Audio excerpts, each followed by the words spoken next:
यहाँहरूलाई सबैजनालाई स्वागत गर्न चाहन्छु र आज 20औं सौरा फुड फेस्टिभल हुन लागिराखेको छ र यहाँको माहौल म तपाईँलाई देखाउँछु। स्पेशल भिडियो रहनेछ। यतिखेर म पर्यटक नगरी सौरामा छु है साथीहरू।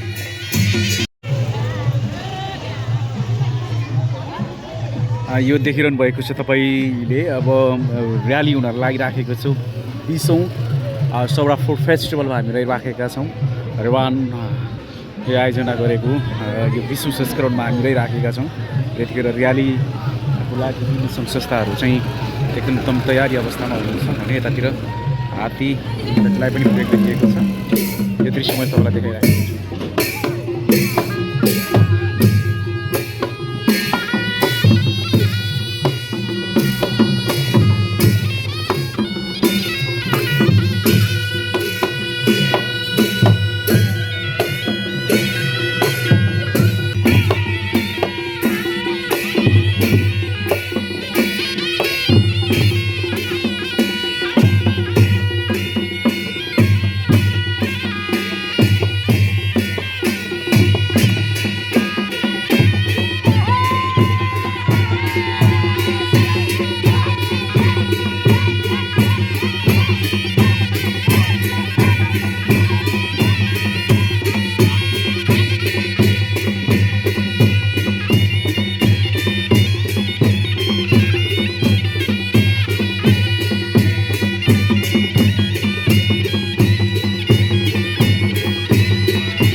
यो दृश्य तपाईँले देखिरहनु भएको छ 20औं सौरा फुड फेस्टिभलको यो दृश्य हो र अहिले र्याली र आजबाट चाहिँ यो सुरु भएको छ। करिब 3 दिनसम्म चल्नेछ।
भद्र गोल तरिकाले ल्यायो क्या पार्टीहरूले उताको टोली आएकै छैन फेरि घाटतिर मात्रै आयो उनीहरूलाई ढिला आउनु यहाँले देखिरहनु भएको छ 20औं सौरा फुड फेस्टिभल आजबाट सुरु भएको छ। पर्यटक नगरी सौरामा सुरु भइराखेको छ र निरन्तर 3 दिन चल्नेछ र चितवनको पर्यटन विकासको लागि चाहिँ अहिले ठुलो टेवा पुर्याउने देखेको छ। विशेष त सौरा फुड फेस्टिभलमा विभिन्न जातिका खानाका विभिन्न प्रकारहरू रहनसहनहरू लगायत विभिन्न किसिमका कला संस्कृतिहरू चाहिँ झल्किने किसिमका क्रियाकलापहरू रहने गर्छन्। यो दृश्य हामीले यहाँहरू माझ देखिराखेका छौँ र यो र्याली भइराखेको छ र विशेष सौरा फुड फेस्टिभलले सौराको पर्यटन विकासमा ठुलो टेवा पुर्याउँदै आइराखेको छ। तदनुरूप यो भ्यालेन्टाइन डेमा हुँदै आइराखेको सौरा फुड फेस्टिभल यो निर्वाचनको कारणबाट चुनावको कारणबाट चाहिँ यो पछि सरेको छ र अहिले आजबाट चाहिँ सुरु भएको छ। आज चैत 12 गतिबाट चाहिँ सुरु भएको छ। यो दृश्य हामीले तपाईँलाई देखाउन लागिराखेका छौँ। यहाँ तपाईँले देखिरहनु भएको छ पर्यटकहरू रमाउँदै हुनुहुन्छ।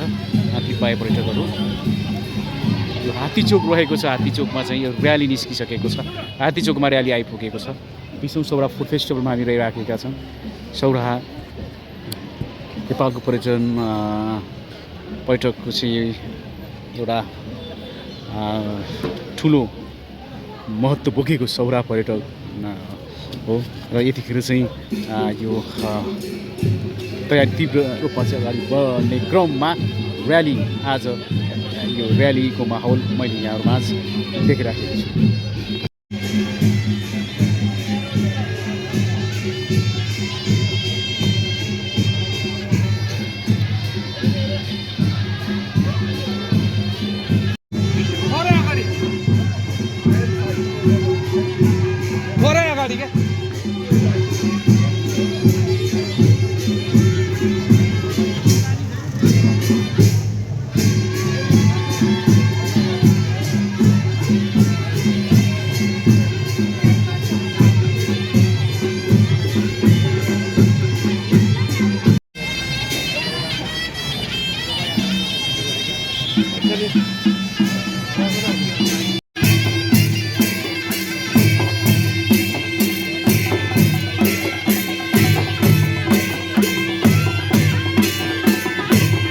चितवनको पर्यटन प्रवर्धन गर्ने उद्देश्यले आयोजना गरिँदै आएको फुड फेस्टिभल जिल्लाको समग्र पर्यटन विकासमा योगदान दिँदै आएको छ। फेस्टिभलमा सञ्चालन हुने पर्यटन प्रवर्धनात्मक गतिविधिले कालान्तरसम्म पर्यटन भित्राउन टेवा पुग्ने विश्वास समेत लिएका छौँ। वास्तवमा यस फुड फेस्टिभलले मुख्य उद्देश्य सुस्ताएको पर्यटन व्यवसायलाई गतिशीलता प्रदान गर्ने र यसले सम्पूर्ण पर्यटन व्यवसायहरूमा नयाँ उमङ्ग र उत्साहका साथ स्थानीय जनमानसमा हालको आर्थिक मन्दीलाई थकित तथा त्रसित बनाएको मानसिकतामा पुनर्ताजगीका साथ सौराको पर्यटनलाई पुरानै अवस्थामा फर्काउनका लागि महत्त्वपूर्ण भूमिका निर्वाह गर्छ भन्ने हामीले विश्वास लिएका छौँ। समग्र सौराको पर्यटन विकास गर्ने यस क्षेत्रका विभिन्न जनजाति परम्परागत तथा स्थानीय स्वदेशी एवं विदेशी खाना प्रवर्धन गर्ने स्थानीय कलाकार वेशभूषा कला संस्कृति जगेर्ना गर्दै पर्यटकीय गन्तव्यको रूपमा सौरालाई राष्ट्रिय तथा अन्तर्राष्ट्रिय स्तरमा पहिचान गराउने उद्देश्य रहेको जानकारी गराउन चाहन्छु। आयोजनामा प्राकृतिक सौन्दर्यता चितवन सौराको विशेषतालाई आत्मसात गर्दै फुड म्युजिक कल्चरको अवधारणाले आत्मसात गरी 20औं संस्करणको सौरा फुड फेस्टिभल आयोजना गरेका हौँ। सौरा चितवनको पर्यटन प्रवर्धनका लागि आयोजना गरिएको फुड फेस्टिभलले पर्यटन क्षेत्रको विकासमा महत्त्वपूर्ण भूमिका खेल्दै आएको छ। फेस्टिभलले आन्तरिक तथा बाह्य पर्यटन प्रवर्धन गर्ने लक्ष्य लिएका छौँ। यसअघि प्रणय दिवसको अवसरमा आयोजना गर्ने पूर्व निर्धारित कार्यक्रम देशको निर्वाचन गतिविधिका कारण स्थगित गरिएको थियो। सुरक्षा सहभागिता र व्यवस्थापनमा असर पर्न सक्ने अवस्थालाई मध्यनजर गर्दै नयाँ मिति तय गरी फेस्टिभल गरेका हौँ। यस वर्षको संस्करणले सुस्ताएको पर्यटन व्यवसायलाई पुनः चलायमान बनाउने र स्थानीय व्यवसायी तथा समुदायमा नयाँ उत्साह थप्ने विश्वास लिएका छौँ। फेस्टिभलका प्रमुख आकर्षणहरूमा बहुजातीय झाँकी प्रस्तुति, राष्ट्रिय तथा स्थानीय कलाकारहरूको साङ्गीतिक कार्यक्रम, स्थानीय तथा जनजातीय खानाको प्रदर्शनी तथा प्रतियोगिता साथै वेटरेस प्रतियोगिता रहेको छ। कार्यक्रम सञ्चालनका लागि करिब 60 लाख रुपैयाँ खर्च हुने अनुमान गरिएको छ भन्ने फेस्टिभल अवधिमा करिब 1 करोड रुपैयाँसम्म कारोबार हुने अपेक्षा गरिएको छ। दैनिक 5000 पर्यटकले अवलोकन गर्ने अनुमान गरेका छौँ। अब म सौराहाको पर्यटन विकासका लागि केही कुराहरूमा तिनै तहका सरकारको ध्यानाकर्षण गराउन चाहन्छु। पर्यटन उद्योग राज्यको अभिन्न अङ्ग हुँदाहुँदै पनि पर्यटन पूर्वाधार निर्माण र पर्यटनका विविधीकरणमा राज्यले अपेक्षाकृत ध्यान दिन नसकेको हामीले महसुस गरेका छौँ। सौराहा मुलुकको तेस्रो पर्यटकीय गन्तव्यको रूपमा चित्रण हुँदै गर्दा तिनै तहका सरकारले यहाँ सोचे जस्तो लगानी गरेको पाइँदैन। हामी सौराहामा पर्यटन पूर्वाधार निर्माण, सफारी पर्यटनलाई व्यवस्थित गर्न र सडक पूर्वाधार निर्माणमा बजेट विनियोजन गर्न माग गर्दछौँ। पर्यटन उद्योगको विकास र लगानी सुरक्षामा राज्य गम्भीर हुनुपर्छ, अनि मात्र व्यवसायी उत्साहित भएर काम गर्ने वातावरण तयार हुनेछ। फेस्टिभल सम्पन्न गर्न सहआयोजकको रूपमा रहेका महिला समूह, क्षेत्रीय होटल सङ्घ नेपाल, चितवन र युनाइटेड हात्ती सञ्चालन सहकारी संस्था तथा प्रवर्तकका रूपमा रहेका नेपाल पर्यटन बोर्ड, संस्कृति तथा पर्यटन मन्त्रालय बागमती प्रदेश तथा पर्यटन कार्यालय सौराहा रहेका तथा संरक्षकको रूपमा रहेको स्थानीय सरकार रत्ननगर नगरपालिकाप्रति आभार प्रकट गर्दछु। अन्त्यमा कार्यक्रममा उपस्थित सम्पूर्णलाई धन्यवाद प्रकट गर्दै फेस्टिभल सम्पन्न गर्न यहाँहरूको साथ सहयोगको अपेक्षासहित उद्घाटन कार्यक्रम यही समापन भएको घोषणा गर्दै बिदा हुन चाहन्छु। जय रेवान, जय सौराहा।